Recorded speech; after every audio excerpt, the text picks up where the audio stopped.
Connectez-vous, mes bien-aimés, dans le Seigneur. Salut à toi, papa Talian. Salut à toi, mon frère. Sois le bienvenu dans la paix de Jésus-Christ.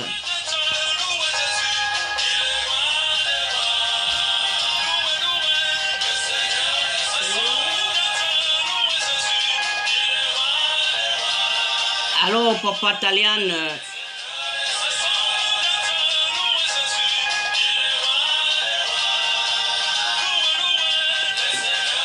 Vous pouvez appeler pour chanter. Bienvenue à toi, ma chère Ghislaine.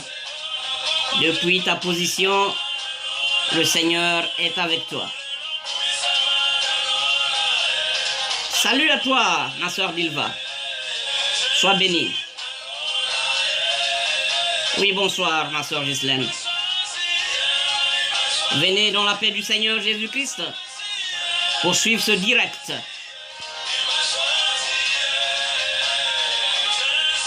Partagez la vidéo, invitez vos amis et surtout, n'hésitez pas d'aimer la page. Alors, je vais vous laisser le temps de lancer les invitations. C'est ce que je vais faire moi aussi. Partager les invitations, inviter des amis avant de commencer ce direct.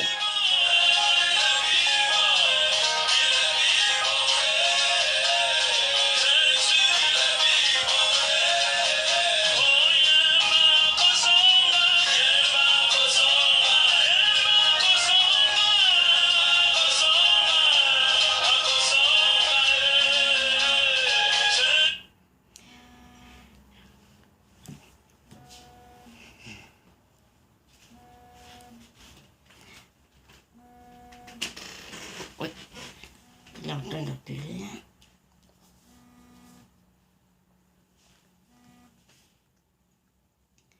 Oui, papa Talian, vous pouvez chanter pour le peuple de Dieu.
Merci beaucoup, Papa Talian. Mais je pense que pour une meilleure visibilité, notre bien-aimé Papa Talian devrait nous appeler sur les mélodies de dimanche.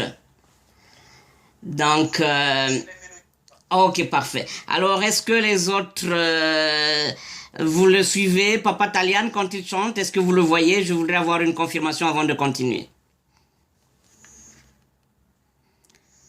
Salut à toi, Jacques. Merci d'être venu.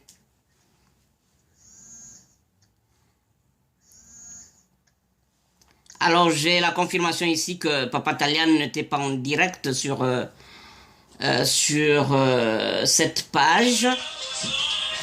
Alors, nous allons continuer pendant que notre technicienne est en train de s'affairer de l'autre côté.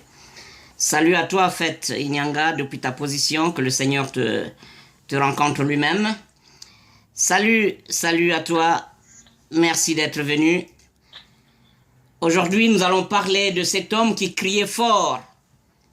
Qui était-il, cet homme? Qui était-il, cet homme? En tout cas, ce n'était pas Abraham, le père de la foi.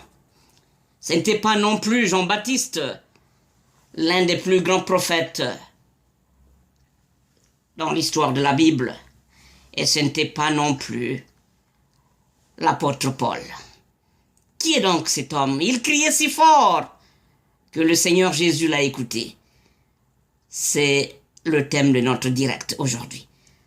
Alors, partagez la vidéo, invitez les amis.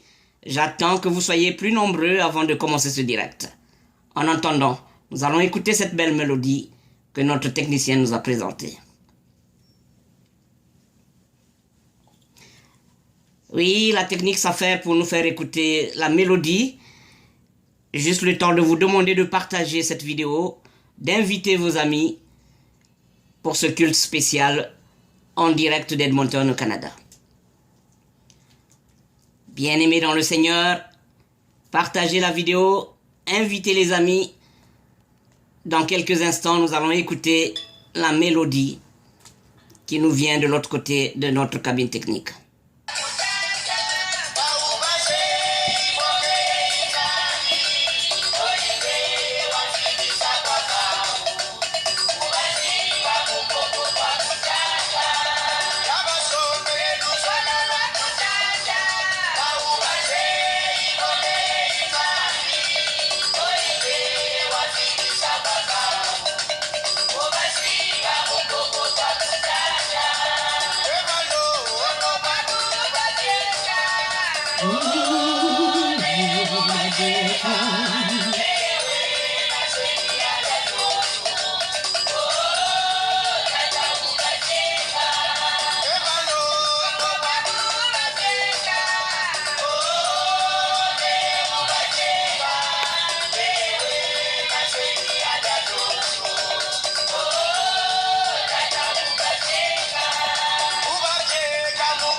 Salut à toi Ismaël Obiangze,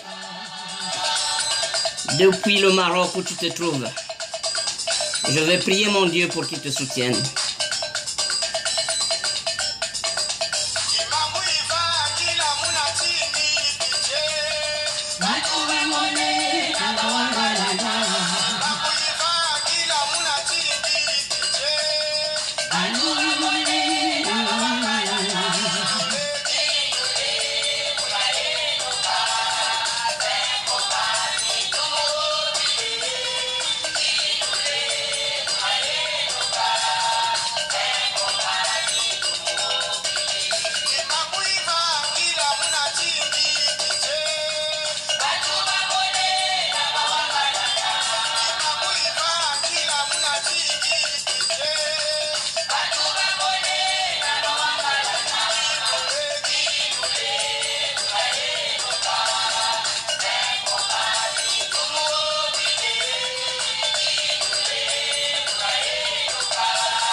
Partagez la vidéo, mes bien-aimés dans le Seigneur. Invitez vos amis. C'est une autre forme de bénédiction que l'on peut s'attirer de la part de notre Seigneur. Nous allons parler de cet homme qui criait fort. Et comme nous vous l'avons dit, ce n'était pas Abraham le père de la foi. Ce n'était pas Jean-Baptiste, l'un des plus grands prophètes de l'histoire de la Bible. Ce n'était pas non plus l'apôtre Paul, le prédicateur incontesté.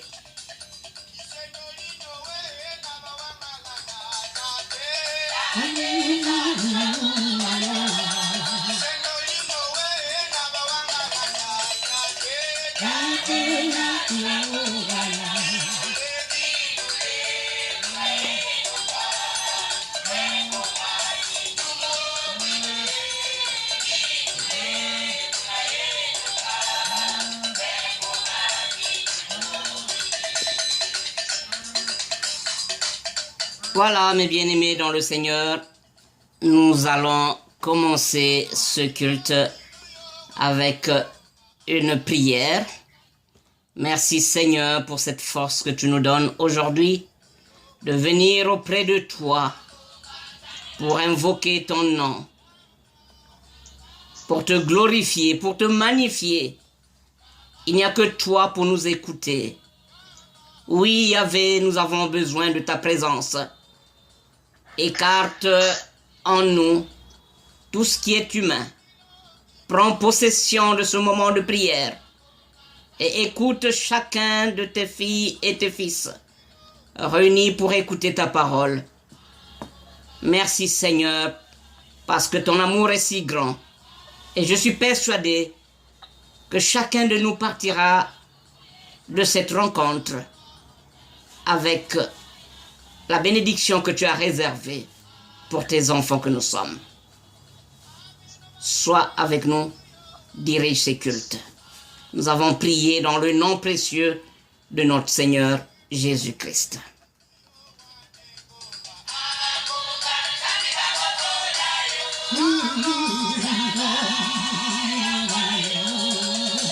Salut à toi, Gigi.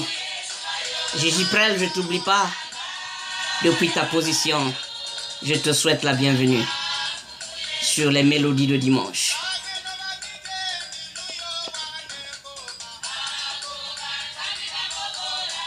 Je n'oublie pas Erus Mitembolo. Sois le bienvenu toi aussi. Merci d'être là.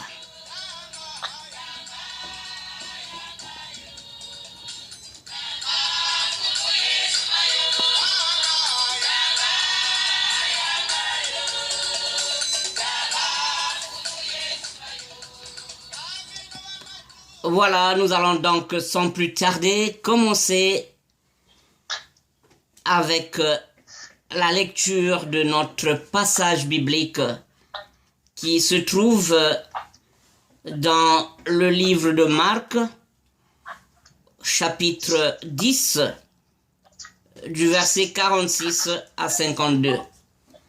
Marc, chapitre 10, du verset 46 à 52. Avant de continuer, j'aimerais poser une autre question. Est-ce que vous me suivez comme il se doit?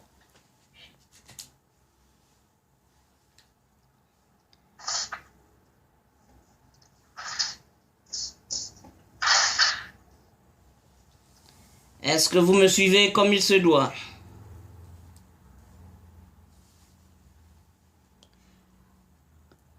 Voilà, on me fait signe que tout se passe bien. Alors nous allons donc vous inviter, quel que soit le lieu où vous vous trouvez, vous aussi à prendre vos Bibles et à lire ensemble avec moi le passage biblique de Marc, chapitre 10, du verset 45. On peut commencer à partir du verset 46 jusqu'à 52. Marc, chapitre 10, du verset 46 jusqu'à 52. Nous allons lire ensemble ce passage qui est notre premier texte. Nous avons un autre texte qui suivra dans Luc chapitre 18, du verset 35 jusqu'à 43. Luc chapitre 18, du verset 35 à 43. Et nous aurons un troisième texte, celui de Matthieu chapitre 20, du verset 29 à 34. Commençons par le texte de Marc, chapitre 10, du verset 46 à 52. Et nous allons lire au nom de notre Seigneur Jésus-Christ. Marc chapitre 10, du verset 46 à 52. Lisons. Ils arrivèrent à Jéricho, et lorsque Jésus en sortit avec des disciples et une assez grande foule, le fils de Timée, Bartimée, mendiant aveugle, était assis au bord du chemin. Il entendit que c'était Jésus de Nazareth, et il se mit à crier, « Fils de David, Jésus, aie pitié de moi. » Plusieurs le reprenaient pour le faire taire, mais il criait encore beaucoup plus fort, « Fils de David, aie pitié de moi. » Jésus s'arrêta et dit, « Appelez-le. » Ils l'appelèrent, l'aveugle, en lui disant, « Prends courage, lève-toi, il t'appelle, vas-y. » Et Jésus lui dit, « Va, ta foi t'a sauvé. Va, ta foi t'a sauvé. » Le verset 53, « Aussitôt, il recouvra la vue et suivit Jésus dans le chemin. » Amen. Il recouvrit sa vue et suivit Jésus. Amen. Amen. Seigneur, écarte en moi tout ce qui est humain. Prends possession de ma personne pour enseigner cette parole. Nous voulons être sauvés à travers ta parole. Que ça ne soit pas une routine, que ça ne soit pas une occasion d'écouter et que ça s'arrête au niveau de l'écoute, mais que cette parole soit vécue par nous, afin que, au dernier jour, nous ayons notre part dans le royaume des cieux.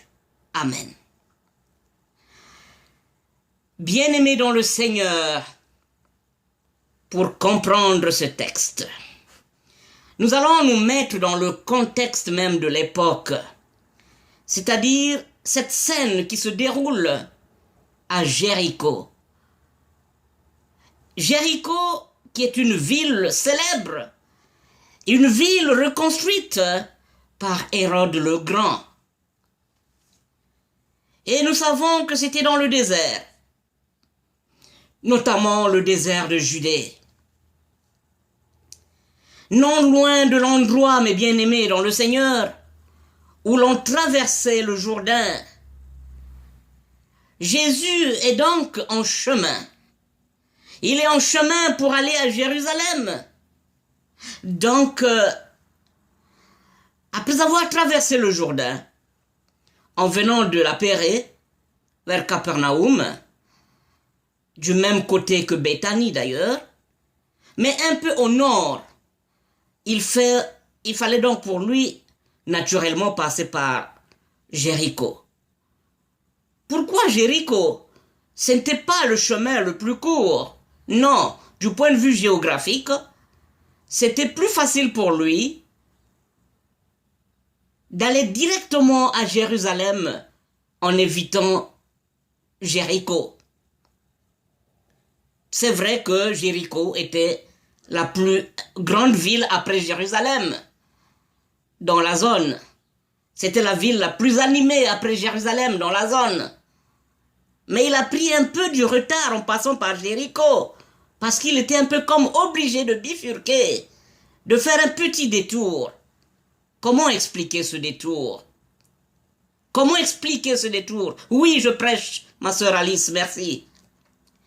Comment expliquer ce détour?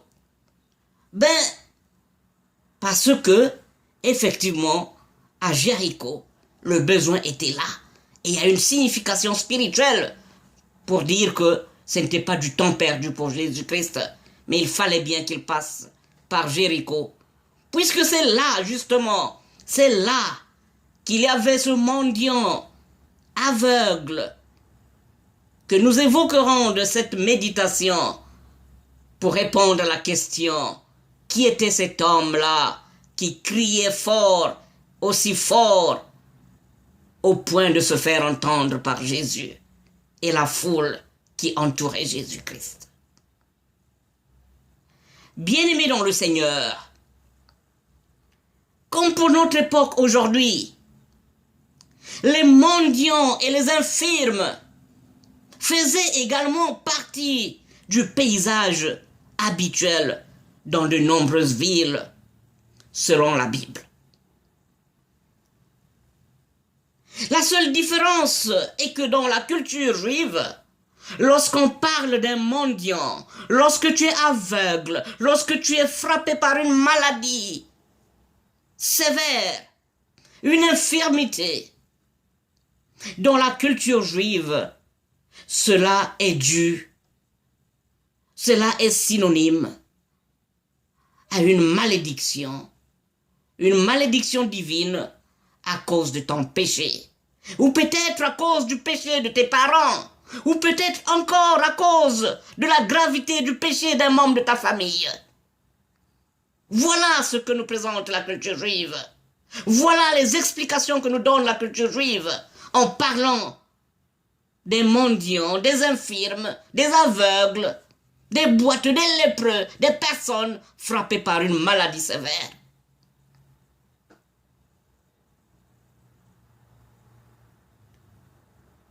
Mais Jésus rejette cette interprétation en guérissant cet aveugle, longtemps malade. Que dis-tu alors, mon frère, lorsque les gens parlent de toi et de ton handicap? Que dis-tu, mon frère, ma sœur? Que réponds-tu? Que réponds-tu lorsque les gens parlent de ton handicap? Lorsque les gens se moquent de toi?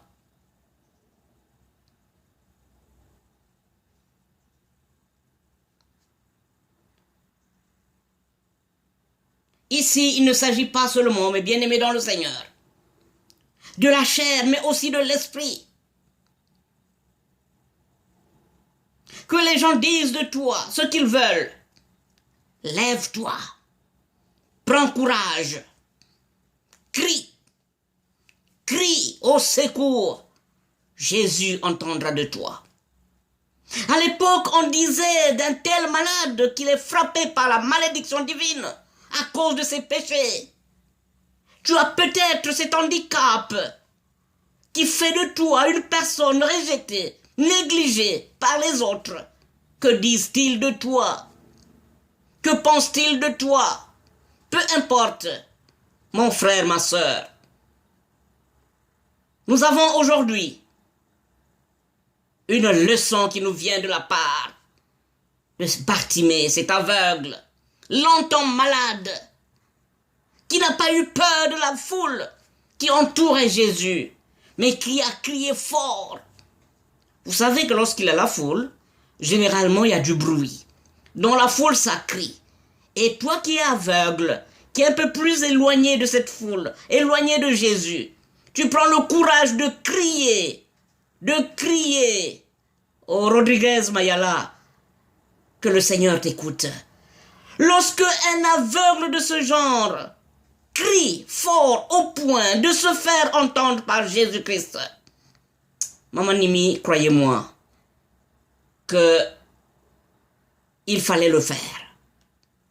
Il fallait le faire, mon frère Patrick, bienvenue. Il fallait le faire, mon frère Albert Foutou. Il fallait le faire, vous qui m'écoutez. Il fallait le faire.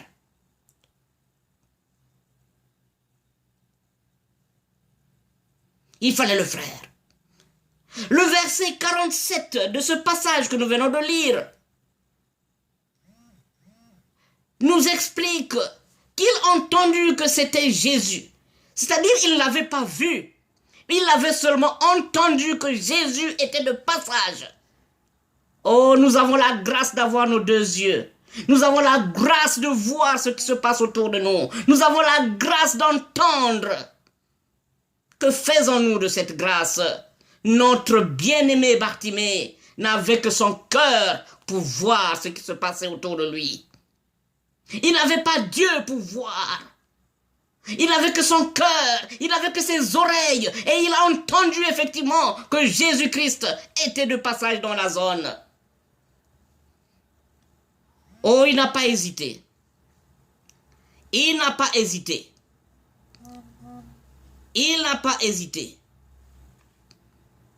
Il n'a pas hésité. Il a profité de ça